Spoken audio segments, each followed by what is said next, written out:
미국에서 전기차 열풍이 6개월 만에 급속 냉각되고 대신 하이브리드 차가 늘고 있는 것으로 조사됐습니다. 미국의 기준금리 인하 지연으로 모기지 이자율이 다시 올라 주택시장 해빙에 찬물을 끼얹고 있습니다. 공화당 하원이 국토안보부 장관 탄핵 2차 표결에서 찬성 214, 반대 213으로 알레한드로 마요르카스 장관을 탄핵했습니다. 공화당 조지 센토스 하원의원의 제명 축출로 실시된 보궐선거에서 민주당 탐 수오지 전 하원의원이 선출됐습니다. 미국 내 소규모 명문대학 재단들이 아이비리그 대학들보다 더 많이 수익을 올리고 있는 것으로 나타났습니다. 여러분 안녕하십니까? 워싱턴 뉴스 투데이입니다. 미국에서 전기차 열풍이 단 6개월 만에 급속 냉각된 것으로 나타나 에너지 전환의 중대 변화가 이루어지고 있습니다. 대신 휘발유와 전기차를 겸용하는 하이브리드가 늘고 있는 것으로 조사됐습니다. 안혜린 기자가 보도합니다. 미국에서 지난해 일어났던 전기차 열풍이 단 6개월 만에 급속히 냉각된 급변 상황을 맞고 있다고 월스트리트저널이 14일 보도했습니다. 전기차 열풍이 6개월 만에 급속히 냉각됨에 따라 테슬라는 물론 전기차에 승부를 걸던 GM과 포드 등 자동차 제조업체들이 급브레이크를 밟고 전기차, 배터리 등에 대한 투자를 연기하고 생산 계획을 대폭 축소하고 있다고 이 신문은 전했습니다. 1년 전에 몰아쳤던 미국 내 전기차 열풍은 6개월 만인 지난해 여름부터 완전 식어버렸습니다. 미 전역의 자동차 딜러들은 전기차를 더 많이 보내달라고 읍수하다가 지난해 여름부터 찾는 고객들이 급감하자 더 이상 못 받겠다고 거부하고 나섰다고 월스트리트저널은 전했습니다. 급변 상황에 포드와 GM, 폭스바겐 등 자동차 제조업체들은 전기차와 배터리에 대한 투자, 생산 확대 계획을 연기하거나 대폭 축소하고 있다고 이 신문은 밝혔습니다. 포드 자동차는 F150의 전기차인 라이트닝 생산을 4배나 늘리겠다고 발표까지 했다가 유보했으며 전기차와 배터리에 대한 투자를 연기했고 일부 전기차종의 출범을 늦추겠다고 밝혔습니다. 포드 자동차는 이미 전기차 부분에서 지난해 47억 달러의 손실을 기록했고 올해에는 50억 내지 55억 달러의 손해를 볼 것으로 인정해놓고 있습니다. 전기차 시장을 거의 독점하고 있는 테슬라의 일론 머스크 사주는 올해 전기차의 생산과 판매가 눈에 띄게 느린 성장을 기록할 것으로 경고했습니다. 테슬라는 2023년 한 해 전 세계에서 180만 대를 전달해 전년보다 38%나 늘렸으나 당초 50% 증가 목표에는 미달했습니다. 전체 전기차 판매에서도 2023년 상반기 6개월 동안 전년보다 50% 늘어났으나 그 이전의 71% 급증보다는 크게 둔화된 것이어서 급속 냉각이 우려돼 왔습니다. 미 국민 소비자들은 아직 전기차가 휘발유차에 비해 평균 1만 4천 달러나 비싼 데다가 충전소가 부족하고 충전 시간이 오래 걸려 불편한 점이 쉽게 개선되지 않고 있어 전기차에 대한 열기가 식어버린 것으로 해석되고 있습니다. 이와 함께 고객들은 한 번 충전에 몇 마일이나 갈 수 있는지, 배터리 수명은 얼마나 되고 수리비는 너무 비싸지는 않을지를 걱정하고 있어 전기차 구입을 주저하고 있는 것으로 풀이되고 있습니다. 아직 전기차로의 일대 전환이 어려운 시기여서 미국민들의 상당수는 휘발유차와 전기차를 겸용하고 있는 하이브리드로 눈을 돌리고 있다고 월스트리트저널은 전했습니다. 포드 자동차는 전기차 투자와 생산 계획을 지연 또는 축소하는 대신 하이브리드 차 생산을 확대하겠다고 밝혔습니다. 하이브리드 차를 주도해온 일본의 토요타와 혼다, 그리고 한국의 현대 기아 자동차도 상당 기간 하이브리드에 더 신경 쓰게 될 것으로 예상되고 있습니다. 다만 전기차에 대한 7,500달러의 텍스 리베이트와 배터리 성능 개선, 충전소 확충 등이 이루어지면 다시 전기차 열기가 되살아날 수도 있을 것으로 자동차 업계에서는 보고 있다고 월스트리트저널은 전했습니다. WKTV 뉴스 안혜린입니다. 미국에서 기준금리 인하가 늦춰질 조짐을 보이자 모기지 이자율이 7% 안팎으로 다시 올라 주택시장 해빙에 찬물을 끼얹고 있습니다. 주택 모기지 이자율은 지난주 6.87%까지 올랐으며 이번 주에는 7%를 넘어설 것으로 우려되자 모기지 신청이 2.3% 감소한 것으로 나타났습니다. 고용과 성장, 물가 등의 미국 경제 지표들이 호조를 보이면서 연방준비제도의 기준금리 인하 시작 시기는 계속 미뤄지고 있는 것으로 굳어지고 있습니다. 기준금리와 직결되는 것은 아니지만 금리 인하 시작 지연은 재무부 국채 10년물의 수익률을 급등시키고 이에 연결된 주택 모기지 이자율을 다시 끌어올리고 있어 주택시장의 해빙에 찬물을 끼얹고 있습니다. 주택 모기지 이자율은 계약 서명한 평균으로 지난주 30년 고정의 경우 6.87%를 기록했다고 CNBC가 보도했습니다. 이는 전주에 6.8%에서 다시 올라간 것입니다. 심지어 기준금리를 내리기 시작하는 시기가 6월 이후로 미루어질 것이라는 예상에 이번 주에는 일부 모기지 이자율이 이미 7.08%까지 급등한 것으로 CNBC는 전했습니다. 여기에 클로징 비용 등을 부담하기 위해 부과하는 포인트는 0.59에서 0.65로 올라갔습니다. 주택 모기지 이자율이 다시 올라가면서 모기지 신청도 대폭 감소하고 있습니다. 모기지 신청 건수는 전주에 비해 2.3% 감소했다고 모기지 은행협회가 발표했습니다. 그 가운데 내 집 마련을 위한 모기지 신규 신청은 전주보다 3% 급락했습니다. 재용자를 위한 모기지 신청은 2% 줄어들었습니다. 모기지 신청 건수는 최악이었던 지난해에 비하면 아직 12%나 높은 수준이지만 봄철 기지개를 펴고 있다는 미국의 주택시장 해빙에 찬물을 다시 끼얹고 있는 것으로 우려되고 있습니다. 하지만 기준금리를 내리기 시작하는 시기보다 다소 일찍 모기지 이자율이 다시 내릴 가능성이 있고 금리 인하가 실제로 시작되면 6%대 초반으로 대폭 내릴 것으로 예상되고 있어 시간이 갈수록 미국의 주택시장도 올해에는 개선될 것으로 기대되고 있습니다. 실제로 프레디맥은 모기지 이자율이 올 1분기에 6.4%, 2분기 6.2%, 3분기 6%로 내려가고 4분기에는 6% 아래인 5.8%까지 하락할 것으로 내다보고 있습니다. 모기지 이자율이 내려가면 이에 맞춰 재용자 가능성도 높아지기 때문에 팔려고 나오는 매물이 봄철부터 서서히 늘어나 하우스 헌팅을 부채질할 것으로 예상되고 있습니다. 주택 관련 15개 기관들이 예측한 결과 3곳만 하락을 내다봤고 프레디맥과 코오로직 등 12곳은 상승을 예상했는데 2024년 한 해 평균 2.2%는 오를 것으로 계산됐습니다. 공화당 하원이 현직 강요 탄핵으로는 150년 만에 처음으로 국토안보부 장관 탄핵을 강행해 2차 표결에서 찬성 214, 반대 213으로 알레한드로 마요르카스 장관을 탄핵했습니다. 민주당 상원에선 이달 말 탄핵 재판을 하게 되지만 3분의 2인 67명의 지지에는 턱없이 미달해 무죄 방면될 게 확실시되고 있습니다. 한면태 기자가 보도합니다. 150년 만에 처음으로 현직 강요 탄핵에 나선 공화당 하원은 1차 시도에서 반란표로 부결된 지 일주일 만에 2차 표결을 실시해 찬성 214, 반대 213, 단 한 표 차이로 알레한드로 마요르카스 국토안보부 장관을 탄핵시켰습니다. On this vote, the yeas are 214 and the nays are 213. The resolution is adopted. 국토안보부 장관 탄핵 소추안은 2차 시도에서 1차 때와 마찬가지로 공화당 하원의원 3명이 반대했으나 1차 때 암치료로 불참했던 스티브 스칼리스 하원 대표가 복귀하는 바람에 가까스로 가결할 수 있었습니다. 이로써 9.11 테러 사태로 2002년 출범한 국토안보부의 현직 장관이 최초로 하원 탄핵을 받는 기록을 남기게 됐습니다.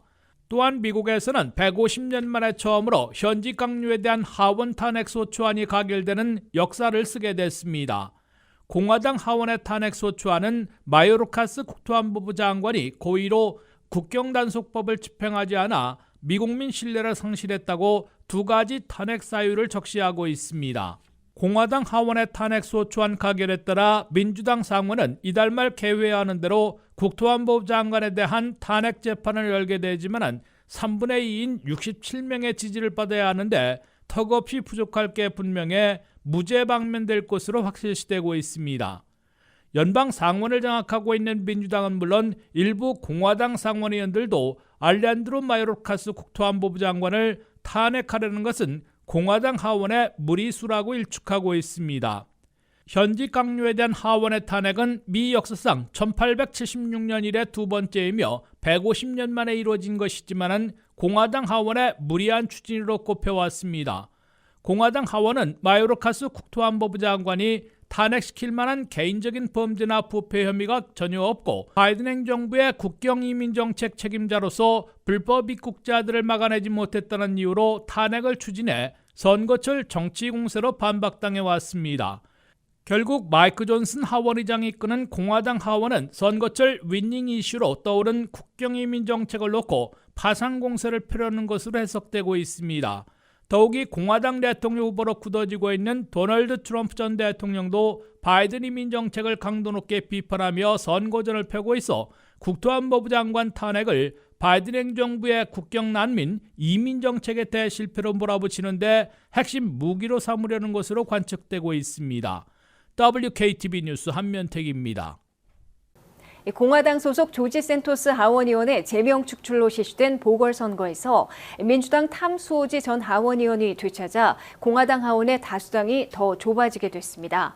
연방 하원의 의석 분포는 앞으로 공화 219대 민주 213으로 공화당 하원은 2명만 이탈해도 아무 일도 강행하지 못하는 다수당으로 바뀌고 나아가 오는 11월 다수당 상실 위험마저 높아진 것으로 지적받고 있습니다. 한면태 기자가 보도합니다. 전례 없는 부패 스캔들로 제명 축출된 공화당 소속 조지 샌토스 전 하원의원의 의석은 역시 보궐선거에서 민주당 전직 하원의원에게 돌아가 공화당 하원 다수당의 지위를 더욱 약화시키게 됐습니다. 13일 실시된 뉴욕 3지구 연방 하원의원 보궐선거에서 민주당의 탐 수어지 전 하원의원이 공화당의 마지 필립 후보를 54대 46%, 8포인트 차이로 꺾고 연방 하원의석 한 석을 탈환했습니다. 탐 수어지 당선자는 뉴욕시 롱아일랜드와 퀸즈를 대표하는 3지구에서 3선 연방 하원의원을 역임했으나 주지사 도전을 위해 내놓았다가 공화당 조지 샌토스에게 돌아갔던 하원의석을 이번 보궐선거를 통해 되찾은 겁니다. 탐 수어지 전 하원의원이 곧 워싱턴 연방의회에 귀환하면 연방 하원의석 분포는 공화 219, 민주 213으로 바뀌어 더 좁혀진 면도날차의 공화당 하원 다수당이 됩니다. 공화당 하원은 이제 단 2명만 이탈해도 아무 일도 일방통행할 수 없는 다수당이 되고 11월 5일 선거에서 하원 다수당마저 빼앗길 위험이 더 높아진 것으로 지적되고 있습니다. 공화당 하원은 우현 요소가 있는 무리수라는 경고에도 불구하고 알레한드로 마요르카스 국토안보부 장관을 2차 표결에서 214대 213으로 탄핵시켰으나 앞으로는 그 같은 일방통행을 강행하기 어려워졌을 뿐만 아니라 여론의 역풍이 거세져 하원 다수당 지위까지 상실할 수 있다는 경고를 받고 있습니다. 탐 수어지 전 하원의원의 승리는 바이든 민주당에게도 최대 취약점으로 부상해 맹폭을 당하고 있는 국경 난민 이민 정책을 어떻게 다뤄야 할지 해법을 제시한 것으로 해석되고 있습니다. 민주당 내에서도 CPA와 변호사 자격증을 갖고 있는 중도 온건파로 꼽히고 있는 탐 수어지 하원의원 당선자는 폭증하는 국경에서의 불법 입국과 뉴욕시 등에 몰려오는 이민 행렬 문제에 대해 애써 옹호하거나 피하지 않고 바이든 행정부에게 국경 폐쇄, 신속 추방을 촉구하는 강경책을 밀어붙여 유권자들의 공감을 샀습니다. 조 바이든 대통령과 민주당 상원은 비록 우크라이나와 이스라엘 군사 지원안에 부착시키지는 못했으나 어느 때보다 강경하게 불법 입국과 난민 신청에 대처하겠다는 방안을 제시하고 트럼프 전 대통령과 공화당 하원에 맞대응하고 있습니다. 바이든 민주당의 강경책은 국경에서의 불법 입국이 7일 평균 1일 5천 명을 넘거나 하루 8,500명까지 치솟을 경우 남부 국경을 자동 폐쇄토록 하고 미국 내 난민 망명 신청을 불허하며 신속 추방하도록 하고 있습니다. WKTV 뉴스 한면택입니다. 텍사스 소재 베일러 대학 등 미국 내 소규모 명문대학 재단들이 아이빌리그 대학들보다 더 많은 수익을 올리고 있는 것으로 나타났습니다. 재단 전입금의 투자 수익을 많이 올려 교직원 봉급 지급은 물론 학생들에 대한 장학금 지급, 개선 사업 등을 확대하고 있습니다. 안혜린 기자입니다. 지난 5년간 연평균으로 재단 수익을 가장 많이 올리는 대학 재단들 가운데 소규모 명문 대학들이 대규모 아이비리그를 뛰어넘은 것으로 나타났다고 월스트리트저널이 14일 보도했습니다. 최근 5년간 연평균 가장 많은 재단 투자 수익을 올린 대학은 브라운 대학으로 나타났습니다. 브라운 대학은 아이비리그 8개 대학에 속하지만 재단 자산이 66억 달러로 소규모로 간주되고 있습니다. 브라운 대학은 최근 5년간 연평균 13.3%의 재단 투자 수익을 올린 것으로 집계됐습니다. 가장 주목을 받은 대학은 텍사스 웨이코에 있는 베일러 대학으로 전체 2위를 기록했습니다. 베일러 대학은 최근 5년간 연평균 재단 투자 수익으로 10.9%를 올렸습니다. 3위는 역시 아이비리그에 속하지만 재단 재산이 79억 달러로 소규모 명문대학으로 꼽히고 있는 다트머스 칼리지로 나타났습니다. 다트머스 칼리지는 최근 5년간 연평균 재단 수익이 10.8%를 기록했습니다. 이들 소규모 명문대학들에 비해 407억 달러의 재단 재산을 갖고 있는 예일대는 10.2%의 수익률로 4위를 차지했습니다. 341억 달러의 재단 재산을 보유하고 있는 프린스턴 대학은 9.8%의 수익을 올려 5위에 랭크됐습니다. 210억 달러의 재단 재산을 갖고 있는 유펜, 펜실베니아 대학은 9.5%의 수익을 올려 6위를 기록했습니다. 100억 달러를 보유하고 있는 코넬 대학은 9.3%의 수익률로 7위를 차지했습니다. 가장 많은 507억 달러의 재단 재산을 갖고 있는 하버드 대학의 경우 최근 5년간 연평균 9.1%의 수익을 올려 8위를 기록했습니다. 136억 달러의 재단 재산을 보유하고 있는 컬럼비아 대학은 7%의 수익을 올려 9위에 머물렀습니다. 아이비리그가 아닌 유일한 대학으로 소규모임에도 두 번째 높은 수익을 올리고 있는 베일러 대학에는 50대 남성 책임자가 이끌고 20대와 30대, 40대 등 여성 4명으로 이뤄진 재단 투자팀이 장기 적자를 기록했던 재단 투자를 흑자로 되돌려 놓은 것으로 나타났습니다. 베일러 대학 투자팀은 증시가 급등하면 보유 주식을 내다 팔고 증시가 급락하면 새로운 주식을 사들이는 간단한 원칙 아래 1년에 3에서 5차례 주식 거래를 통해 높은 수익을 올릴 수 있었다고 밝혔습니다. 베일러 대학은 2014년까지는 연평균 14%의 투자 손실을 기록하고 유동성 자금난까지 겪었으나 새로운 투자 전략으로 수익을 내기 시작해 이제는 최근 5년간 연평균으로 두 번째 높은 10.9%의 높은 수익률을 기록하고 있는 것으로 월스트리트저널은 평가했습니다. WKTV 뉴스 안혜린입니다. 이상으로 워싱턴 뉴스투데이를 마치겠습니다. 시청해주신 여러분 고맙습니다.